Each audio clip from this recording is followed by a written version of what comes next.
Ma'am, we need to see proof of citizenship now. I'm an American veteran. I served in Afghanistan. You have no right to stop me. We have every right. Show us your papers or you're coming with us. You want proof? Fine. But you're going to regret every second of what happens next. The parking lot of the Lowe's home improvement store in San Antonio was scorching beneath the Texas sun when they came toward her. It was 2:15 p.m. on a Thursday afternoon. Heat rose off the asphalt in visible waves, and the temperature display on the bank sign across the street showed 102 degrees. Natasha Reeves had just finished loading lumber into her pickup truck for the deck she was building behind her house. She was 34 years old and dressed in a faded Spurs t-shirt and jeans with work boots still coated in dust from the lumberyard. Nothing about her look openly suggested she was a veteran except for the way she moved with calm alertness that comes from years of watching for danger. She was reaching for the driver's side door when she heard boots striking pavement behind her with deliberate intent. 3 federal agents in tactical vests stepped in close with ICE badges catching the sunlight. They were assigned to a joint task force with the San Antonio Police Department and were acting on an intelligence bulletin tied to suspected document fraud networks believed to be operating in the area. According to the operational briefing they received, the team had been instructed to carry out focus checks at commercial sites where fake employment documents were reportedly in use. Whether that intelligence was reliable or merely a justification for wide enforcement actions would later become a key issue raised in court. A parking lot security camera fixed to a light pole near the garden center entrance recorded the encounter with complete clarity. The afternoon sunlight was intense, leaving shadows crisp and close to the ground. Visibility was flawless.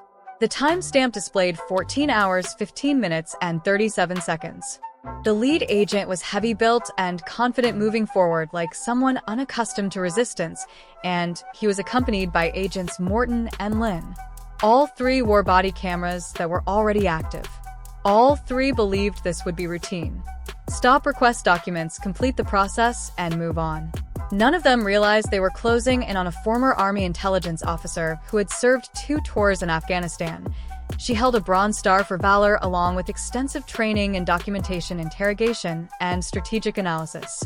They had no idea she had spent her military career in environments where a single mistake could be fatal and where she learned to stay several steps ahead of everyone around her, whether indoors or in a parking lot like this. Before moving forward, viewers were asked where they were watching from, and those new to the channel were encouraged to subscribe because stories like this deserve to be shared and support helps bring the truth into the open. The agent Hayes identified himself as Immigration and Customs Enforcement as he spoke with one hand resting near his weapon on his belt. The security camera recorded his advances, stance tense and confrontational, already treating her as a suspect. He demanded identification and proof of citizenship. Natasha turned with measured control, keeping her hands visible at her sides, her posture calm, yet ready. The camera caught her expression steady and analytical, with no trace of fear on her face. She asked on what grounds in a calm, almost casual tone, and followed by asking what probable cause justified stopping her. Hayes stepped further into view, placing both of them clearly in frame as Morton shifted to her right and Lynn moved to her left, forming a classic containment pattern. They were closing her in while the camera documented every movement. Hayes stated they were conducting a focused inquiry as part of a joint task force operation and claimed there had been reports of document fraud in the commercial area requiring verification of her status. Natasha echoed the words document fraud while scanning all 3 agents and asked what specific information tied her to such activity and what description they had been given.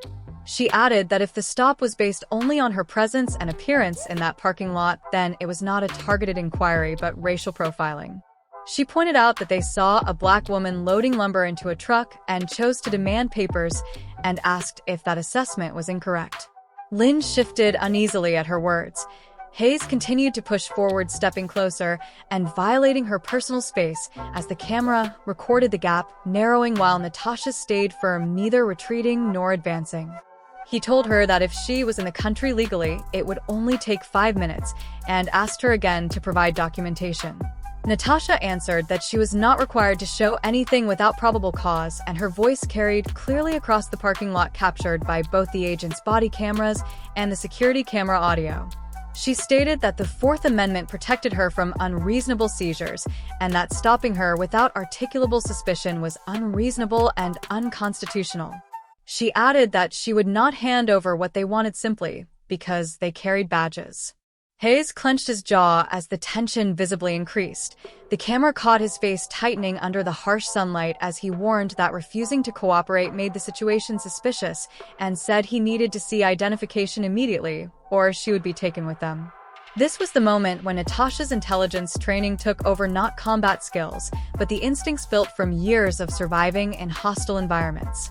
Beneath every controlled movement was strategic thinking and the awareness that in any confrontation, control of information determined the outcome. She slowly reached into her pocket and removed her phone, making sure the action was deliberate and fully visible to the camera, with no sudden motion that could be framed as a threat. She announced clearly that she was recording the interaction, her voice steady and projected. A woman heading toward the store entrance stopped and turned to look while a man loading bags into his car paused as his attention was pulled toward the unfolding scene.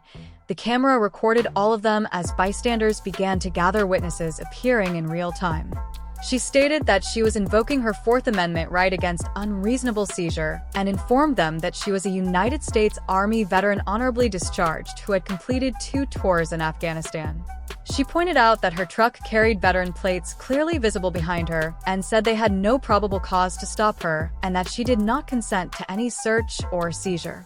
Then she did something the agents did not anticipate. She opened a saved program number on her phone and placed it on speaker, bringing her attorney into the moment. She had kept that contact ready since the day she watched ICE agents harass her neighbor, a gentle Abella who had been a citizen for 30 years but appeared vulnerable enough to target. Natasha had learned this mindset in the military, to hope for the best and prepare for the worst. The connection was quick and a firm professional female voice came through. Identify herself as attorney Diana Velasquez with the Texas Civil Rights Project. Hayes asked who he was speaking with as the security camera caught the moment. His expression changed, showing he understood this would not be the simple stop he expected. Morton glanced toward Lynn, and both agents appeared unsettled as the camera documented their shifting stances and exchanged looks. Hayes began to object, telling her she could not do this, but Natasha cut in calmly and firmly, stating that she absolutely could. She explained that she was being detained without probable cause by federal agents who had failed to articulate any specific suspicion of criminal conduct. She addressed attorney Velasquez and stated that she had invoked her Fourth Amendment rights and that the agents were continuing to detain her in the parking lot without justification. The voice on the phone then identified herself to the officers as Diana Velasquez and informed them that she was recording the call, her words coming through the speaker clearly enough for the security camera to capture. She asked again what probable cause justified the stop and demanded specific details about what crime was under investigation. Silence followed as the camera showed all 4 figures standing under the scorching sun, with Natasha holding her phone out and the 3 agents positioned in a loose semicircle around her. The seconds rolled forward on the camera, time stamp reading 14 hours, 18 minutes and 45 seconds, then 14 hours, 18 minutes and 46 seconds, then 14 hours, 18 minutes and 47 seconds. Hayes eventually answered with a strained voice, saying they were carrying out a targeted inquiry as part of a joint task force operation related to document fraud in the area.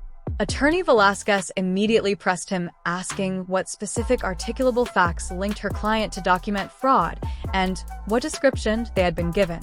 She asked what evidence existed tying Natasha to any criminal activity and what made this stop targeted rather than a random demand for papers based on appearance. The silence returned heavier than before. The security camera continued recording as normal activity unfolded around the frozen confrontation in the parking lot. The cars moved in and out. Shoppers passed with carts, some pausing to watch, and more phones were being raised to record. A woman in a Lowe's vest stood near the entrance with her hand over her mouth, and a man in a truck slowed down with his window down, filming on his phone. Natasha remained perfectly still, phone extended, her other hand visible at her side. She was neither resisting nor fleeing and refused to provide anything they could use, simply standing in the middle of a public parking lot, forcing the agents to either state probable cause or admit they had none. The camera captured her posture, relaxed but alert, reflecting the training of someone accustomed to waiting, assessing, and acting only when necessary. Hayes finally spoke, claiming they had discretion to verify immigration status as part of their operational directive, and took a step closer with his hand moving toward Natasha's arm.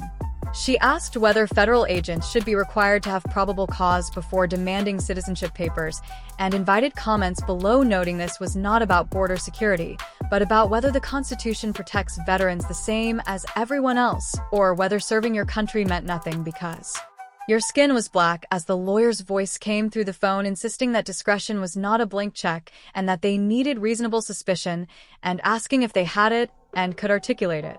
Hayes ignored the question and told her they were going to need her to come with them for processing as he reached for Natasha's arm. She took one measured step back, not in aggression, not fleeing, but simply keeping distance with controlled, deliberate movement that was clearly defensive rather than evasive.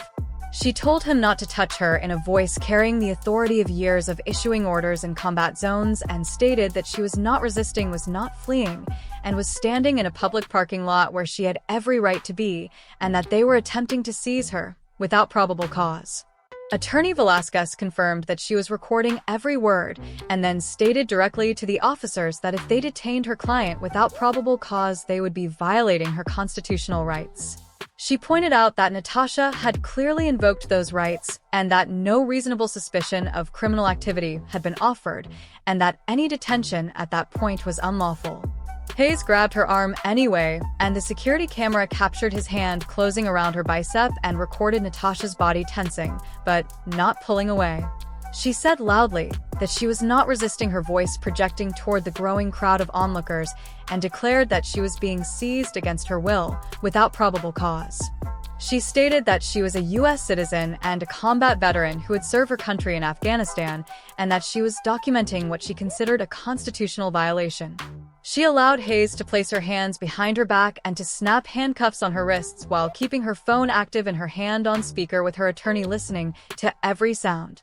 The security camera recorded the cuffing, showing Hayes forcing her arms back more forcefully than seemed necessary, while Morton appeared uneasy, shifting his weight, and Lynn scanned the crowd of witnesses with his hand near his weapon, clearly tense about the number of onlookers they had drawn.